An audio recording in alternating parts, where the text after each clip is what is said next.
A real man in the dark when nobody... You don't gain confidence by going to the spot that makes you feel good. When the alarm clock goes off in the morning, get up. Don't wait. Don't hesitate. Get up. And you realize through hard work, you can outwork anybody, no matter how badass they are. A real man in the dark when nobody's watching, he putting in work.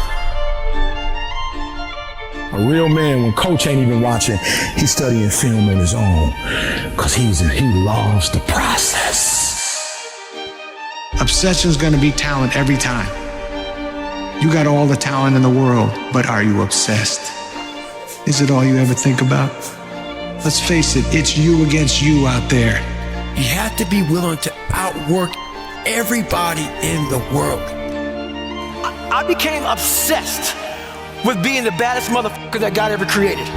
Am I that? I don't care. I believe it. He said, before you even become number one, start to proclaim it and say it long before it happened. The journey getting there was harder than going through it. You gotta be the hardest workers in the room. Don't fuck the opportunity up. If you will be a champion, if you will be a beast, you're gonna have to go through something. Day after day after day, grind, have to grind, have to grind. Aren't you ready to take a break? Yes, but listen to me, I can't. Why? Because I grind for Jalen, I grind for Jada, I grind for Dee Dee, I grind for my mother. Are you hearing what I'm telling you? So the days I want to hit that alarm clock, I think about my why. I can't quit. No one will outwork me. No one. Don't tell me you want it. Show me you want it. Are you willing to put in that time? Are you willing to study film? Are you willing to run those sprints all the way through, not halfway? You see, the game of football was created in the realm of gladiators. It was an arena of barbaric people chanting for the warrior who kills the most. You see, football comes from the same bloodline of gladiators. And when you step into that arena, oh, it takes a special man to step into that arena. Because when you step into that arena, you don't know if you're gonna walk out. You don't know if you will live after these 60 minutes. But that's what makes you special. That's what separates you from the normal, from the mediocre. Young king, you gotta display something that you already know you have in you. And that's the will to win. That's the will to be unselfish. Because football takes a certain mentality to play it. There's no better feeling in the world than smelling those hot dogs and hearing that band on Friday night. There's no feeling better in the world than walking out on Saturday with all your friends and family watching. See, what you do all off season is what your season will be. And once you understand that, King, this game is not for nice people. Some play the game to just see the crowd. and others play it to make their bloodline proud. To take mama out the projects and put sister in college. To dress their mother up and give her the world. To one day stand outside of a beautiful home and say, this belongs to you, mama. I ran those sprints, I ran those hills, I broke my arm for you, mama. I kept running when I was bleeding for you, mama. See, mama, this game, yes, it's dangerous, but it teaches us how to be a man. It teaches us responsibility. It teaches us to go to class, because without it, we can't do what we love.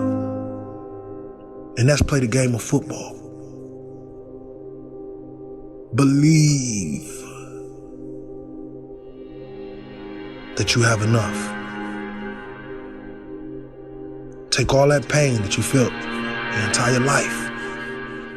And right now I'm talking to one of you seniors. Before you step on that field, take yourself back to that dark place. That place where you had no hope. And I want you to remember how far you came.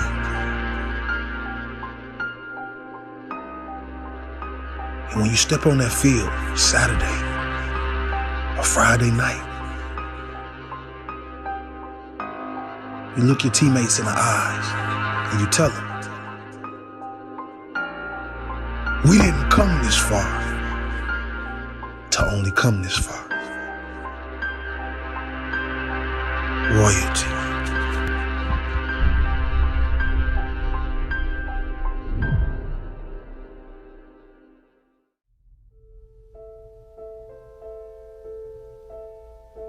You know, Denzel Washington talks about consistency, the importance of consistency. You got to put in the work, you got to go for it. But you have to have consistency. Because without consistency and putting in the work, the dream is nothing but a dream. Right. And I get all of that. But you have to be able to look at yourself. And you have to be able to be honest with yourself and know when you mess up. Because when you mess up, it's gonna catch you. And what I mean when I say it's gonna catch you is, at some point, you're gonna look at you and you're gonna say, I didn't try. I didn't go for it. But I often tell people this, particularly when it comes to relationships. Relationships come and go. Things don't work out sometimes. But there is nothing on earth worse than when you know you're the reason it messed up. See, if somebody mistreats you, if somebody that you love don't want you no more, but you wanted them and you treated them right and blah, blah, blah, but it didn't work out, it hurts. But you'll be fine. Yeah. Most people will be fine. When you're not fine is when you know it was you. You messed up. You messed up. You heard that. Everybody you've run across has had apprehension about who they are, where they're going, etc. But really, the most important thing, it requires like a literal look in the mirror. Asking yourself how you will feel if you never try. Because there's no one that could become all they could be without looking at themselves. Absolutely. What is your definition of greatness? My definition of greatness: sustained excellence. Anybody could be great for a moment. Anybody could have their moment in the sun. But who you truly, truly are at a particular craft is whatever is done over a sustained period of time. To me, First Take being number one is not what I'm proud of. I'm proud of the fact that it's been 11 years straight. That's what I'm proud of.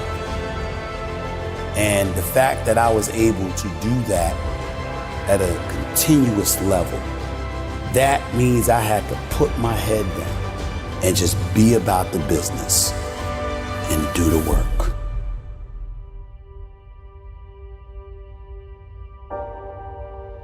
I'm brilliant because I know I'm not. I steal from those who are. And I learn from them. And I disseminate that level of brilliance that I got from other people, always giving them credit, number one. Number two, here's the biggest thing. I think I'm the best because I think about the company. How can I help? How can I make my bosses more money?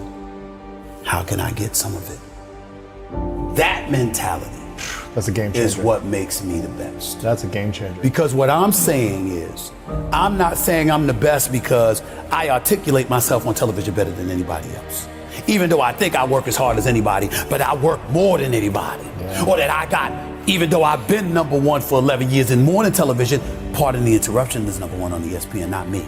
I'm not those guys. They're the institution. You see what I'm saying? I understand who I am. But what I'm saying is that you show me what winning is for the brand, and I'm going to bust my butt to go and get it for you.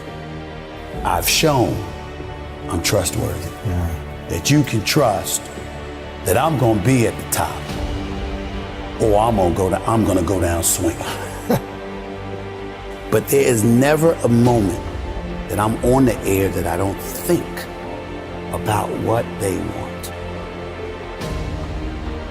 And a lot of times, it's just like a musician. If you Jay-Z, you running Rock Nation, you're a billionaire, blah, blah, blah. Do you make music just for yourself, or do you think about what the audience would want? If everyone could take this in and realize it's about the win-win. When I was playing high school ball as a freshman, trying to make the varsity. Right. And I wasn't as good yet, but I was tall, so they put me in there, right? I would listen to the coach and say, and complaining about some of the starters who weren't hustling. He said, we need more hustle. I need you guys diving for balls, jumping out of bounds. And I was just like, I'm gonna be the hustle guy.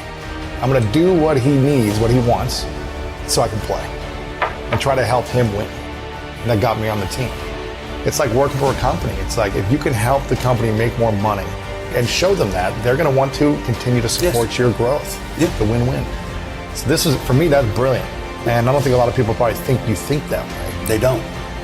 Because if I wasn't interested in making a difference, if I wasn't interested in impacting the lives of others in a positive fashion, they would have not been interested in giving me the time of day. I had to be interested in something greater than myself to get their interest to elevate in me. Being as excellent as I could possibly be on a day in, day out, week in, week out, month in, month out, year in, year out basis.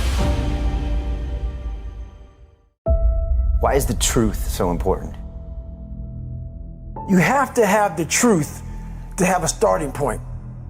And your true self is found in that very uncomfortable zone. We all look for toughness. We all want it. But we look for it in a comfortable environment. You will not find toughness in a comfortable environment. Those of you who are listening to this, you will not find it. The only way you find it is to drown yourself in a position where you're just out of sorts, where you can't swim and you're drowning. Where you're drowning. And you say, you know what, man? That. Once you come face to face with who you are, you have a starting point. It's in our head saying, you know what, man? Dude, you're not doing shit. You're wasting a bunch of percentage here. In this other 80% is suffering, pain, failure, self-doubt, darkness, and then a whole bunch of light. But to get to this light, you gotta go through all of this shit. you're not succeeding, you're not achieving, it's because you're afraid to go in that dark place to find yourself. You're setting goals you know you can reach. And when you do that, that fear, that insecurity, that doubt, that's where you grow. You must always set goals that you think you cannot achieve. And in there you get better. When that alarm clock goes off at 4 or 5 in the morning, your mind says no. You just say, this is what we do. It's what we do now.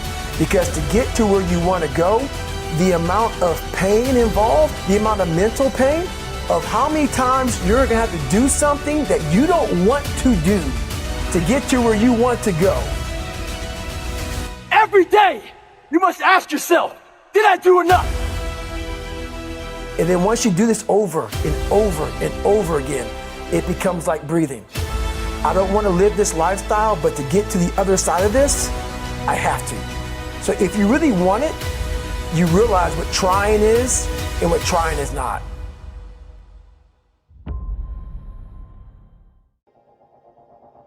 Pain is inevitable. Pain is unavoidable. We can't live without pain. How much pain can you endure? Are you willing to use your pain?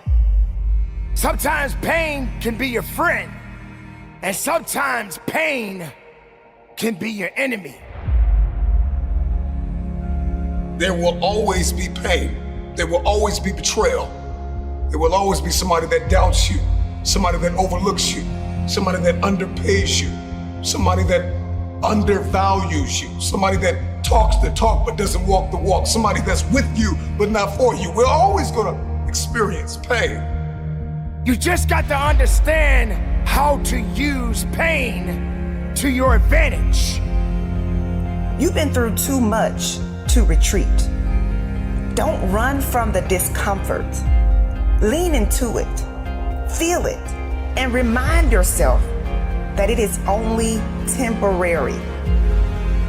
Pain can lift you up even when you're feeling down. Pain will remind you that you are still alive. Pain will push you beyond your threshold. Pain is just doing its job. So use it, because it's always gonna be there. There will always be a measure of pain in your life. In order for things to change, you've got to be willing to get up and do something. You don't have to be perfect, but you've got to make a move. Pain is an indicator light that lets you know that you need to take action on something. See, we're talking about the game. We're talking about growing. We're talking about suffering so that you can go further. The choice is yours. Use the pain to your advantage. That Eric Thomas that grew up in Detroit and had like that Detroit mentality, while I love it, it doesn't transfer to every community. I had to let the dream destroy you. Let it strip you. Let it remake and mold you. Don't be afraid. Some of you are afraid. Listen to me. Wherever you from, if that's where you from, if you leave, you can always come back. I promise you. I promise you, when you come back, you can get right back in the conversation. Ain't nothing gonna change. I promise you, whatever world you're from, if you go to other worlds, you can always go back to that world. The version of you that you are right now is a blessing, but it won't take you to the next level. What got you here won't take you there. So let the dream destroy you, tear you down, redefine you, build you back up, make you stronger. The first version of Eric Thomas, the high school dropout, that guy would have never been able to stand here and help you. I had to destroy that Eric Thomas. No matter who you are, if you're average or if you're good, when you get around greatness and you stay around greatness, you start listening to great podcasts and reading great books, and you start hanging around great people, and you start becoming a part of great masterminds. God, you just evolve. And I don't know what happened, but every year I went from a high school dropout and homeless to I started to becoming every single day more of who I am. And I can't believe it, my next goal is to win the Nobel Prize. Why? I had to come up with something. I am giving you permission to be great. I'm giving you permission to be everything you were called to be, to do everything that you're capable of doing, to have everything you're supposed to have. Listen to me, you have to be careful when you hang around average people. All they're going to do is tell you what they can't do, and that's okay that they can't do it, but that has absolutely nothing to do with us. We can go from being homeless and high school dropouts to having PhDs, writing books, and becoming the voice of a generation. We can do whatever we believe we can do, and we don't need anybody's